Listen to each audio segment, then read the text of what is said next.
ओम शांति। 22 जनवरी 2021। बाबा के महावाक्य हैं, मीठे बच्चे, तुम बाप के पास आए हो रिफ्रेश होने। बाप और वर्षे को याद करो तो सदा रिफ्रेश रहेंगे। प्रश्न है, समझदार बच्चों की मुख्य निशानी क्या होगी? उत्तर है, जो समझदार है उन्हें अपार खुशी होगी। अगर खुशी नहीं तो बुद्धू है। समझदार अर्थात पारस बुद्धि बनने वाले, वह दूसरों को भी पारस बुद्धि बनाएंगे। रूहानी सर्विस में बिजी रहेंगे। बाप का परिचय देने बगैर रह नहीं सकेंगे। ओम शांति। बाप बैठ समझाते हैं, यह दादा भी समझते हैं, क्योंकि बाप बैठ दादा द्वारा समझाते हैं। तुम जैसे समझते हो वैसे दादा भी समझते हैं। दादा को भगवान नहीं कहा जाता, यह है भगवानुवाच। बाप मुख्य क्या समझाते हैं कि देही अभिमानी बनो। यह क्यों कहते हैं? क्योंकि अपने को आत्मा समझने से हम पतित पावन परमपिता परमात्मा से पावन बनने वाले हैं। यह बुद्धि में ज्ञान है। सबको समझाना है। पुकारते भी हैं कि हम पतित हैं। नई दुनिया पावन जरूर ही होगी। नई दुनिया बनाने वाला, स्थापन करने वाला बाप है। उनको ही पतित पावन बाबा कह बुलाते हैं। पतित पावन साथ में उनको बाप कहते हैं। बाप को आत्माएं बुलाती हैं, शरीर नहीं बुलाएगा। हमारी आत्मा का बाप पारलौकिक है, वही पतित पावन है। यह तो अच्छी रीति याद रहना चाहिए। यह नई दुनिया है या पुरानी दुनिया है, यह समझ तो सकते हैं ना। ऐसे भी बुद्धू हैं जो समझते हैं हमको सुख अपार है, हम तो जैसे स्वर्ग में बैठे हैं। परंतु यह भी समझना चाहिए कि कलयुग को कभी स्वर्ग कह नहीं सकते।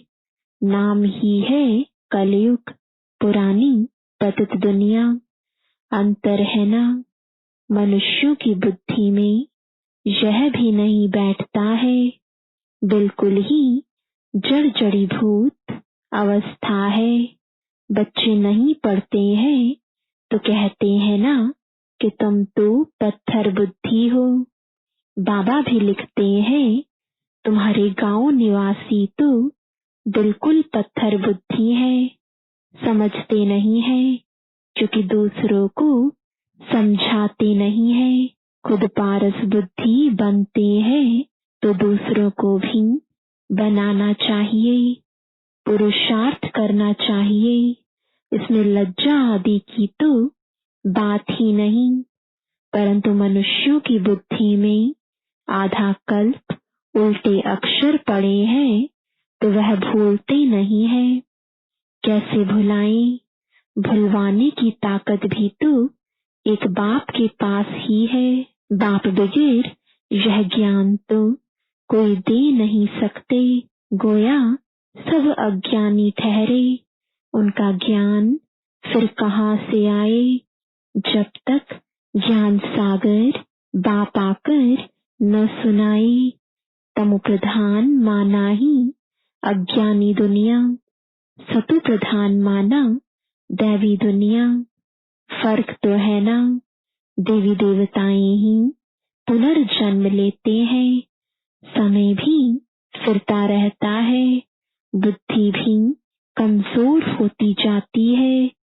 बुद्धि का योग लगाने से जो ताकत मिले वह फिर खलास हो जाती है।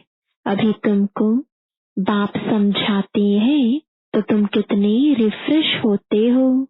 तुम रिफ्रेश थे और विश्राम में थे।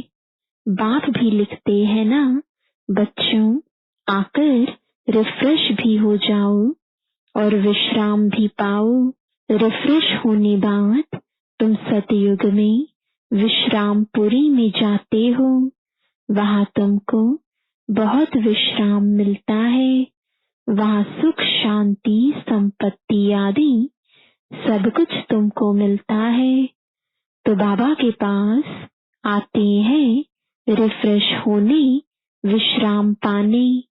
रिफ्रेश भी शिव बाबा करते हैं, विश्राम भी बाबा के पास लेते हो। विश्राम माना शांत, थक कर विश्रामी होते हैं ना। कोई कहाँ जाते हैं विश्राम पाने। उसमें तो रिफ्रेशमेंट की बात ही नहीं।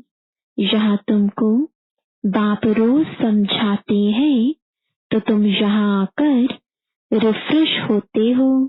याद करने से तुम तमो प्रधान से सतो प्रधान बनते हो। सतो प्रधान बनने के लिए ही तुम यहाँ आते हो। उसके लिए क्या पुरुषार्थ है। मीठे मीठे बच्चे, बाप को याद करो। बाप ने सारी शिक्षा तो दी है। यह सृष्टि चक्र कैसे फिरता है, तुमको विश्राम कैसे मिलता है।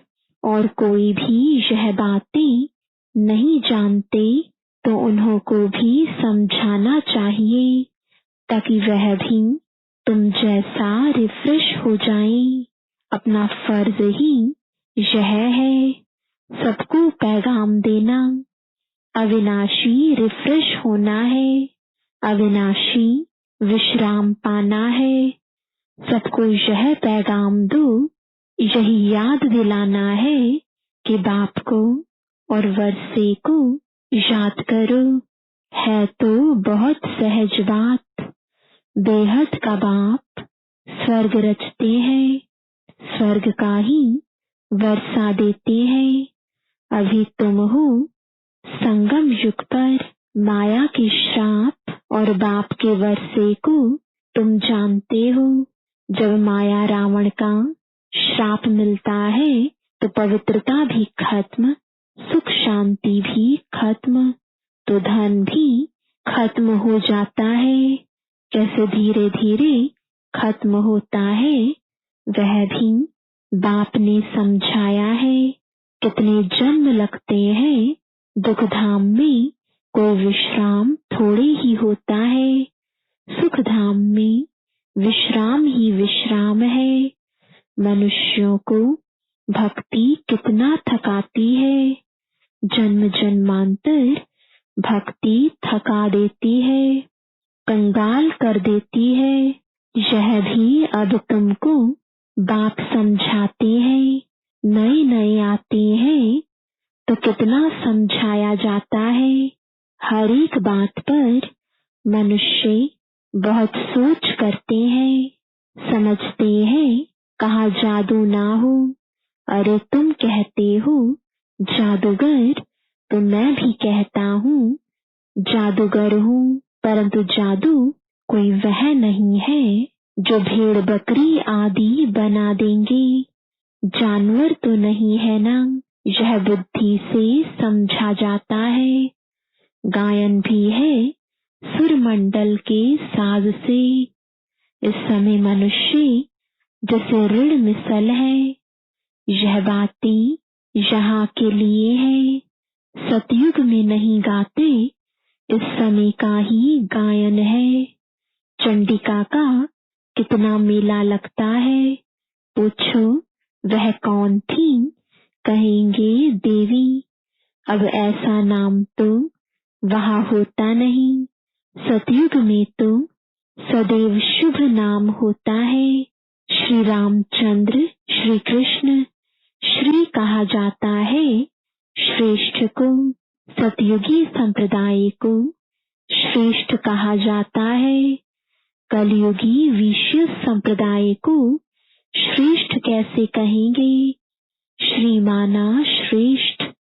अभी के मनुष्य तो श्रेष्ठ है नहीं, गायन भी है मनुष्य से देवता, फिर देवता से मनुष्य बनते हैं, क्योंकि 5 विकारों में जाते हैं। रावण राज्य में सब मनुष्य ही मनुष्य हैं, वहां है देवताएं, उनको डेटी वर्ल्ड, इनको ह्यूमन वर्ल्ड कहा जाता है।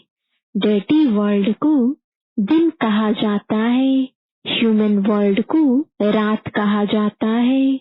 दिन सोझरे को कहा जाता है, रात अज्ञान अंधियारे को कहा जाता है। इस फर्क को तुम जानते हो, तुम समझते हो। हम पहले कुछ भी नहीं जानते थे, अभी सब बातें बुद्धि में है। ऋषि मुनियों से पूछते हैं, रचता और रचना के आदि मध्य अंत को जानते हो? तो वह भी नेति नेति कर गए, हम नहीं जानते। अभी तुम समझते हो, हम भी पहले नास्तिक थे, बेहद के बाप को नहीं जानते थे। वह है असुल अविनाशी बाबा, आत्माओं का बाबा। तुम बच्चे जानते हो, हम उस बेहद के बाप के बने हैं, जो कभी जलते नहीं है। यहाँ तो सब जलते हैं, रावण को भी जलाते हैं। शरीर है ना, फिर भी आत्मा को तो कभी कोई जला नहीं सकते। तो बच्चों को बाप यह गुप्त ज्ञान सुनाते हैं, जो बाप के पास ही है। यह आत्मा में गुप्त ज्ञान है, आत्मा भी गुप्त है। आत्मा इस मुख द्वारा बोलती है, इसलिए बाप कहते हैं, बच्चे देह अभिमानी मत बनो, आत्म अभिमानी बनो, नहीं तो जैसे उल्टे बन जाते हो, अपने को आत्मा भूल जाते हो। ड्रामा के राज को भी अच्छी रीति समझना है। ड्रामा में जो नोंद है वह हूबहू रिपीट होता है, यह किसको पता नहीं है। ड्रामानुसार सेकंड बाय सेकंड कैसे चलता रहता है, यह भी नॉलेज बुद्धि में है। आसमान का कोई भी पार नहीं पा सकते हैं, धरती का पा सकते हैं। आकाश सूक्ष्म है, धरती तो स्थूल है। कई चीजों का पार पा नहीं सकते, जबकि कहते भी हैं, आकाश ही आकाश, पाताल ही पाताल है। शास्त्रों में सुना है ना, तो ऊपर में भी जाकर देखते हैं, वहां भी दुनिया बसाने की कोशिश करते हैं। दुनिया बसाई तो बहुत है ना। भारत में सिर्फ एक ही देवी देवता धर्म था और खंड आदि नहीं था। फिर कितना बसाया है, तुम विचार करो। भारत के भी कितने थोड़े टुकड़े में देवताएं होते हैं। जमुना का कंठा होता है, दिल्ली परिस्तान थी, इसको कब्रिस्तान कहा जाता है, जहाँ अकाले मृत्यु होती रहती है। अमरलोक को परिस्तान कहा जाता है, वहाँ बहुत नेचुरल ब्यूटी होती है। भारत को वास्तव में परिस्तान कहते थे। यह लक्ष्मी नारायण परिस्तान के मालिक है ना। कितने शोभावान है, सतु प्रधान है ना। नेचुरल ब्यूटी थी, आत्मा भी चमकती रहती है। बच्चों को दिखाया था कृष्ण का जन्म कैसे होता है। सारे कमरे में ही जैसे चमत्कार हो जाता है। तो बाप बच्चों को बैठ समझाते हैं, अभी तुम परिस्तान में जाने के लिए पुरुषार्थ कर रहे हो। नंबरवार तो जरूर चाहिए, एक जैसे सब हो ना सके। विचार किया जाता है, इतनी छोटी आत्मा कितना बड़ा पाठ बजाती है। शरीर से आत्मा निकल जाती है तो शरीर का क्या हाल हो जाता है। सारी दुनिया के एक्टर्स वही पाठ बजाते हैं जो अनादि बना हुआ है। यह सृष्टि भी अनादि है, उसमें हर एक का पाठ भी अनादि है। उनको तुम वंडरफुल तब कहते हो जबकि जानते हो यह सृष्टि रूपी झाड़ है। बाप कितना अच्छी रीति समझाते हैं ड्रामा में, फिर भी जिसके लिए जितना समय है उतना समझने में समय लेते हैं। बुद्धि में फर्क है ना, आत्मा मन बुद्धि सहित है ना, तो कितना फर्क रहता है। बच्चों को मालूम पड़ता है हमको स्कॉलरशिप लेने की है, तो दिल अंदर खुशी होती है ना।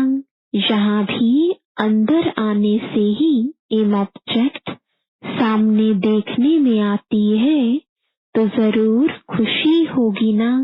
अभी तुम जानते हो यह बनने के लिए यहाँ पढ़ने आए हैं, नहीं तो कभी कोई आ ना सके। यह है एम ऑब्जेक्ट।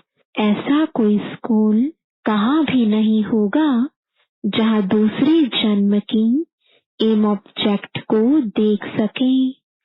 तुम देख रहे हो यह स्वर्ग के मालिक है, हम ही यह बनने वाले हैं। हम अभी संगम युग पर है, न उस राजाई के हैं न इस राजाई के हैं, हम बीच में हैं, जा रहे हैं।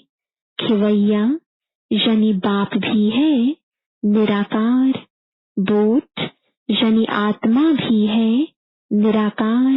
बोट को खींचकर परम धाम में ले जाते हैं इनकॉर्पोरियल बाप, इनकॉर्पोरियल बच्चों को ले जाते हैं। बाप ही बच्चों को साथ में ले जाएंगे। यह चक्र पूरा होता है, फिर हूबहू रिपीट करना है। एक शरीर छोड़ दूसरा लेंगे, छोटा बनकर फिर बड़ा बनेंगे। जैसे आम की गुठली को जमीन में डाल देते हैं तो उनसे फिर आम निकल आएंगे। वह है हद का झाड़। यह मनुष्य सृष्टि रूपी झाड़ है, इनको वैरायटी झाड़ कहा जाता है। सतयुग से लेकर कलयुग तक सब पाठ बजाते रहते हैं। अविनाशी आत्मा 84 के चक्र का पाठ बजाती है। लक्ष्मी नारायण थे जो अब नहीं है, चक्र लगाए अब फिर यह बनते हैं। कहेंगे पहले यह लक्ष्मी नारायण थे, फिर उन्हों का यह है लास्ट जन्म ब्रह्मा सरस्वती। अभी सबको वापस जरूर जाना है। स्वर्ग में तो इतने आदमी थे नहीं, न इस्लामी न बौद्धि, कोई भी धर्म वाले एक्टर्स नहीं थे सिवाय देवी देवताओं के। यह समझ भी कोई में नहीं है। समझदार को टाइटल मिलना चाहिए ना। जितना जो पढ़ता है नंबरवार पुरुषार्थ से पद पाता है। तो तुम बच्चों को यहाँ आने से ही यह एम ऑब्जेक्ट देख खुशी होनी चाहिए। खुशी का तो पारावार नहीं।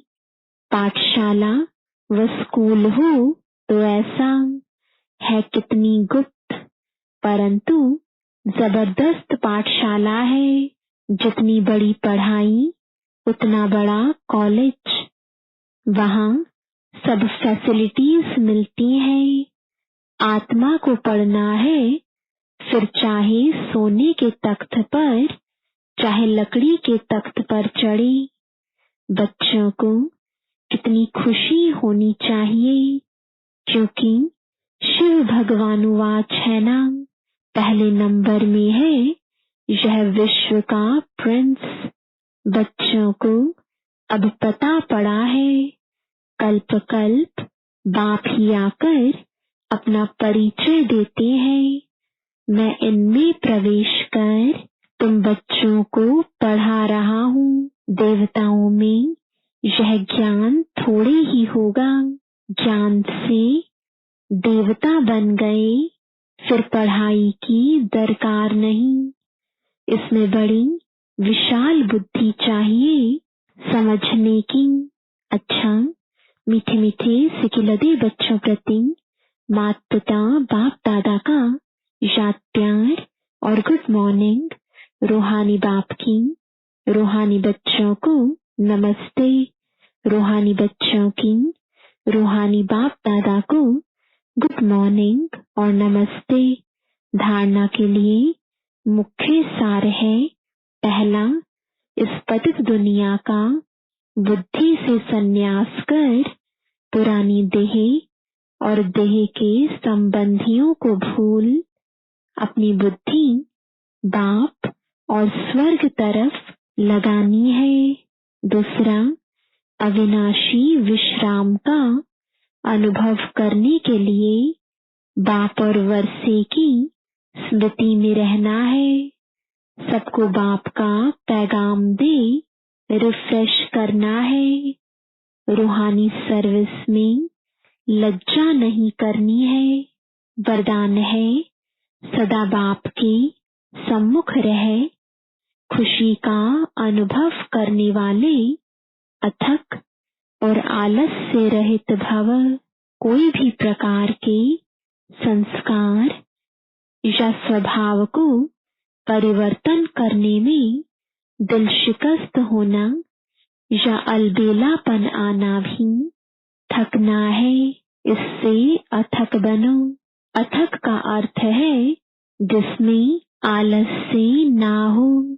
जो बच्चे ऐसे आलस से रहित हैं, वे सदा बाप के सम्मुख रहते और खुशी का अनुभव करते हैं।